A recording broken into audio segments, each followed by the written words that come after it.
All right, back to it now. One of my favorite people when it comes to talking to members of Congress is Tom Tiffany of Wisconsin. Wisconsin, Michigan, we're cousins, we're friends. We have rivalries between Wisconsin and Michigan, but when it gets down to it, we'd share a foxhole, that's for sure. Congressman Tiffany, welcome back to the program. Hey, good to join you, Steve. In fact, I have a daughter that's going to college up in the Upper Peninsula of Michigan. Which school?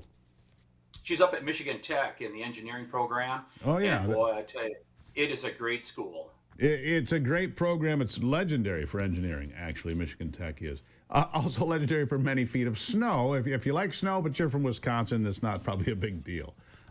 There's so much to cover here. Let's just start with this. Let's start with Pam Bondi. Putting together a grand jury now. The grand jury is going to be assembled by a federal prosecutor who remains anonymous, at least for now. They'll leak his name at some point, I'm sure. But this whole thing, Barack Obama, basically taking what he knew was garbage information and a set deal from Fusion GPS and the Steele dossier. And after Trump won the election in 2016, he called a meeting of his top people in the Situation Room, December 9, 2016, to orchestrate a fraud. A criminal fraud, a grand conspiracy, they call it, on the American people. You've been a student of government. Obviously, you're in the Congress. This is the most frightening thing. It's the biggest scandal I've ever seen. Look, there was no peaceful transfer of power. Democrats talk about the peaceful transfer of power on January 6th. There was no peaceful transfer of power 2016 to 2017. It was an attack, not just on Donald Trump, but the American people and the voters, including the voters of Wisconsin that voted for Donald Trump.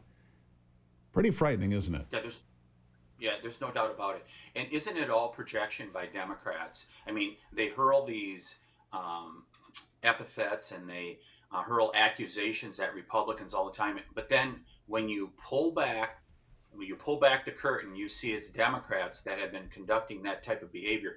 But you were spot on when you said they tried to, and to a large extent, Steve, they were successful in overturning the results of an election, and that is the 2016 election, because they were able to stymie a lot of what President Trump was trying to do in his first term.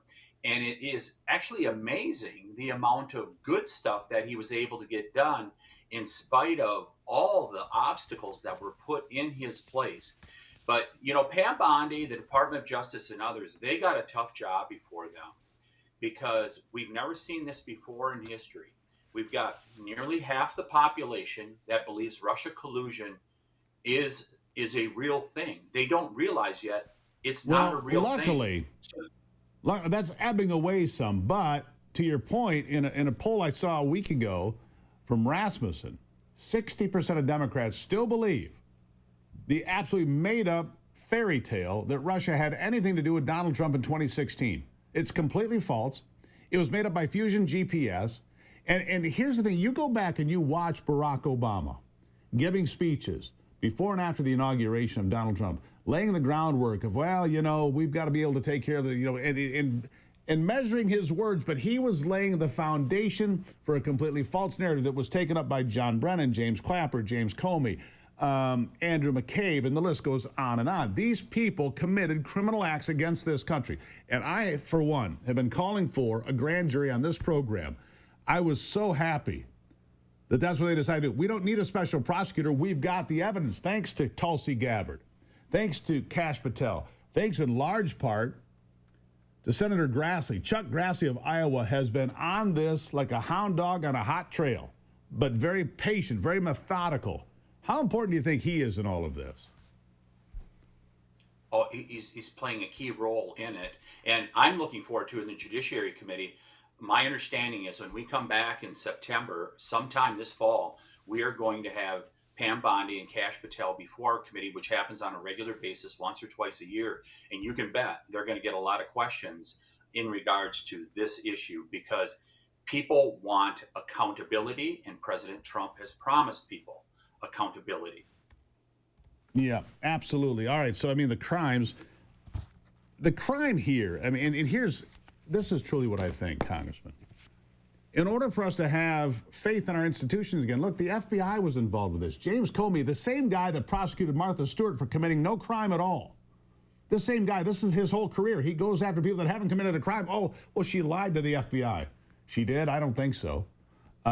Hillary Clinton, she should be allowed to go free. No, I don't think so. Look, Hillary Clinton's in jeopardy here. Oh, and by the way, they just got subpoenaed too, didn't they? James Comer, your colleague, right here, subpoenas the Clintons and the Oversight Committee and the Epstein probe.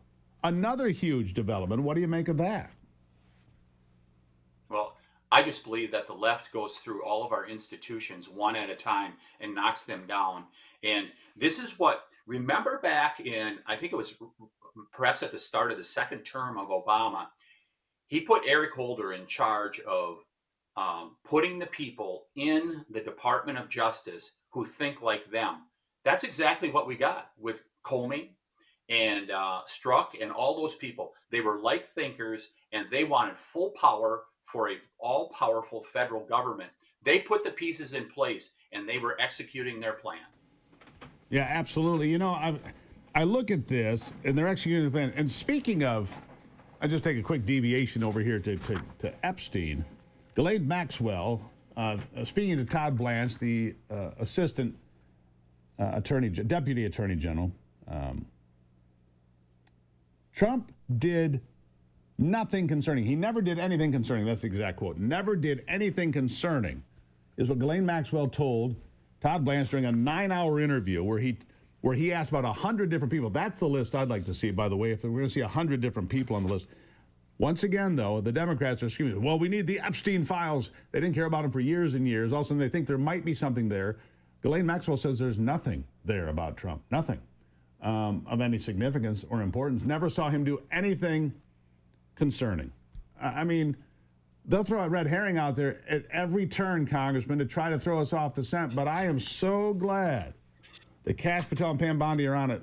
What do you make of the Epstein fiasco or whatever it is today?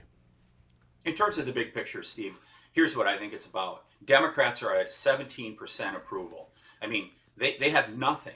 For 4 years, they sold their agenda: weak foreign policy, conversion to intermittent sources of power, open borders. The American people rejected it a year ago in November and said, we're going in a different direction. So what do? They double down on these failed policies. All they can do is go back to non-issues like this, like the Epstein files, try to use that projection we talked about earlier onto Republicans to try to save their souls in the next election. Yeah, try to save their... Wait a second. You're assuming they have them. Souls, that is. Okay, I'm kidding a little bit. I got a lot more I want to ask you about coming up. I want to talk to you about the economy and tariffs. And another one of your colleagues who apparently might have committed mortgage fraud, former colleague, I guess, now, because now he's a senator from California. I want to ask you about that. Tom Tiffany, always good to have you here, my friend. So much to go through here. We'll be right back. Be sure to follow us here on the Steve Gruber Show, on X, Facebook, Rumble, Getter, Truth, of course, all of it.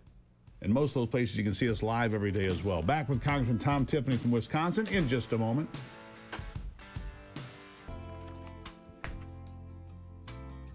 Back at it with my good friend Congressman Tom Tiffany of Wisconsin. And we were talking in the break, and I didn't realize this, but his family, his sister, owns a farm, 500 acres, in Buffalo County, Wisconsin. Congressman, welcome back to the conversation. And the reason this is important, I just did a special with John Solomon of Just the News, and we talked to the Ag Secretary, and we talked to Gordon G. Chang and other people. The Chinese have made some really significant moves lately that are dangerous to American agriculture. And so you have an agricultural background in your family, but these University of Michigan students caught bringing in fungus that could destroy corn, beans, wheat, rice. These incursions by the Chinese Communist Party to impact the food supply in America, very serious problem and something you're familiar with. In fact, you've introduced some legislation to try to curtail some of this, haven't you? Yeah, I mean, people should not be sanguine about this, Steve. The communist Chinese, they can say kind things or whatever, but they are always seeking to take advantage, and they're seeking to take advantage criminally under the Western system. They do not hold our values as a communist country, believing in free speech and the right to private property. So anyhow, we introduced a bill out of my office to limit H-1B visas. So the cap currently in the United States is 65,000 a year, but universities get an exception. Here, the University of Wisconsin system in Wisconsin, there are 495 people that are here of foreign descent who are not citizens of America that are employed as a result of this exception, and it goes on across America. Our bill says you got to live within the 65,000 cap. You know, there's a reason that it's problematic on several levels. There are universities, you might have the same thing going on in Wisconsin. There's been 2 universities, private schools, that have closed their doors here in the last year or 2 in Michigan. They can't afford to stay open because the student enrollment is falling, because people have come to the conclusion that this really expensive piece of paper isn't getting me a job. So this money from the Chinese Communist Party that flows in freely, I mean, I'm not too far from Michigan State. I see the Chinese kids driving around in Maseratis, literally, all over East Lansing, Michigan, because they come in from wealthy families, bring a lot of money to the universities. So the universities need this money. They become dependent on it. They're hooked on it. They're like junkies. So when you have things like University of Michigan having these kids come in, it's harder to stop than you would think because of all the money that flows in. But it's dangerous. We have these kids coming here, and they all have, we've done the research, they all have to swear allegiance to the CCP. If they learn something in the ag department, the mechanical department, the engineering department, they have to deliver it back to China. That's the rule. Otherwise, they wouldn't be here. And it's a dangerous thing, isn't it? Yes. And that is the crux of the matter, Steve, is that and Americans have such a hard time wrapping their heads around this sometimes, is that they swear allegiance to the state. This is not like the United States of America. Communism is antithetical to the American ideal. And so many Americans just assume that other countries adopt our ideals and that they believe in them. No, you have to report as a Chinese student here in America. You are required not only to do that, to take that research back to them, but you have to seek out information and take it back to the state. It is your duty. You have to do that. Yeah. It's your duty, it's your responsibility. And if you don't, they've set up these Chinese police stations we've heard about. You might think, oh, that's just a conspiracy theory. No, it's not. They found them in New York and Los Angeles and elsewhere. They have, you can call it whatever you want. How about we just call them enforcers? Enforcers that come here. Now, look, you had the University of Michigan kids that got busted up at Camp Grayling, the biggest training facility for the United States military in the country, taking pictures during the Taiwanese U.S. military exercises. 5 kids, oh, we're journalists. No, you're not. You're students, and they got bounced out. These other guys coming in with fungus that could destroy our food crops, and that's just what we know about. We need to, the H-1B visa program has been abused. It's a good program for certain reasons. You want to bring in the best of the best. You want a meritocracy. You want the best people in the world to come to America and share their knowledge. That's true. But we have to be very careful about it, don't we? Well, yes. And the other thing there, Steve, is that in terms of the University of Wisconsin, so what I heard from their attorneys is they said, well, sometimes we just don't have people that are qualified to do the job. Isn't that an indictment of our educational system, that you're not able to educate American kids to the point where they can do these jobs? There's no reason that they can't do those jobs. They used to do those jobs. It is much more convenient for them just to take the easy path, use the exception in the H-1B program, and bring them into America and into Wisconsin. Yeah. It's an important consideration. And then you have to wonder, and I go back because, and I'm going to finish with this. The auto pen scandal, I thought, was the biggest scandal in American history until we learned what we've learned in the last few weeks about Barack Obama and everything that's turned out to be true in that regard. But Joe Biden and his administration were very weak on China. And I think that's a huge consideration. By the way, another friend of mine, Andy Biggs, could be the Arizona governor, Congressman Andy Biggs, has introduced amendments to change the 25th Amendment. And he says that there should be ways to intervene more proactively if you know that the chief executive is out of sorts. I'll just be kind. Your thoughts? I have to study Representative Biggs' bill. it's clear Joe Biden was not capable of doing the job. But more importantly, you had a Democrat leadership that said it is more important. The ends justify the means, right? They were accomplishing everything that they wanted to have happen, so they would not use the authority they do have under the Constitution to remove a infirm Joe Biden. So perhaps Representative Biggs is correct that we need to find another way. But boy, at the end of the day, don't we just need to have people that will think in an ethical way? Wouldn't that, wouldn't that be something? And Congressman, that's why I've been on this program, pounding my hand on the desk saying, we have to have people held accountable in this whole scandal with Barack Obama and elsewhere. People have to go to jail because in order to get accountability and faith back in our institutions, we've got to hold people accountable. Otherwise, we'll never have faith in our institutions. I got to leave it there, Congressman. Always appreciate you being here, sir. Thank you. Have a great day, Steve. There you have it. Tom Tiffany, good man from the great state of Wisconsin. We'll wrap things up right after this.